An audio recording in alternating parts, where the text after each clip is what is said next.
તો અમદાવાદમાં રોબોટિક સફળ સર્જરીની ઉજવણીનો કાર્યક્રમ કાઇઝન હોસ્પિટલ દ્વારા કાર્યક્રમનું આયોજન કરાયું। કાર્યક્રમમાં મુખ્યમંત્રી ભૂપેન્દ્રભાઈ પટેલ ઉપસ્થિત રહ્યા। કાઇઝન હોસ્પિટલ દ્વારા સૌથી વધારે રોબોટિક સફળ સર્જરી કરવામાં આવી। કેન્સર જેવા ગંભીર રોગો સામે ખૂબ જ ઉપયોગી છે રોબોટિક સર્જરી અને સ્પીપા ઓડિટોરિયમ ઇસરો વિસ્તારમાં કાર્યક્રમની ઉજવણી કરવામાં આવી। એવી ટેકનોલોજીને ખૂબ વેગ મળ્યો છે। આજનો આ કાર્યક્રમ વડાપ્રધાનશ્રીના વિઝનને પરિપૂર્ણ કરતો કાર્યક્રમ છે। ડોક્ટર સંજીવ હરિભક્તિના નેતૃત્વમાં કાઇઝન હોસ્પિટલ 9 મહિના જેટલા ટૂંકા ગાળામાં ગેસ્ટ્રોએન્ટ્રોલોજીમાં 100 થી વધુ રોબોટિક સર્જરી કરનારી ભારતની પહેલી હોસ્પિટલ બની છે। હું ડોક્ટર સંજીવ હરિભક્તિ અને તેમની સમગ્ર ટીમને આ માઇલસ્ટોન માટે ખૂબ ખૂબ અભિનંદન પાઠવું છું। તેમની આ સિદ્ધિ મેડિકલ ક્ષેત્રમાં અદ્યતન ટેકનોલોજીના ઉપયોગ માટે અન્યોને પણ પ્રેરણા આપશે। આદરણીય વડાપ્રધાન શ્રી નરેન્દ્રભાઈ મોદી એવા વિઝનરી લીડર છે કે જે કોઈને ન સૂજે તે નરેન્દ્રભાઈને સૂજે। તેમણે મેડિકલ ક્ષેત્રમાં ઉભરતી ટેકનોલોજીને પ્રોત્સાહન મળે તે માટે 2013માં ગુજરાતમાં રોબોટ દ્વારા સર્જરીની શરૂઆત કરાવી હતી।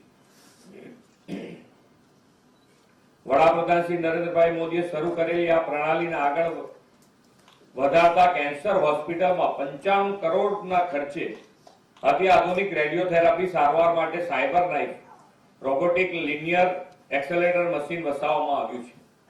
યુએન મહેતા હોસ્પિટલમાં પણ 2022 થી રોબોટિક સર્જરીની શરૂઆત કરવામાં આવી છે। વડાપ્રધાનશ્રીના નેતૃત્વમાં દેશની મેડિકલ ક્ષેત્રમાં વધુને વધુ નવું ટેક સેવી માનવબળ મળે તે દિશામાં પાછલા 10 વર્ષમાં પ્રયાસો થયા છે। મેડિકલ કોલેજોની સંખ્યા 319 હતી, આજે 703 થઈ છે।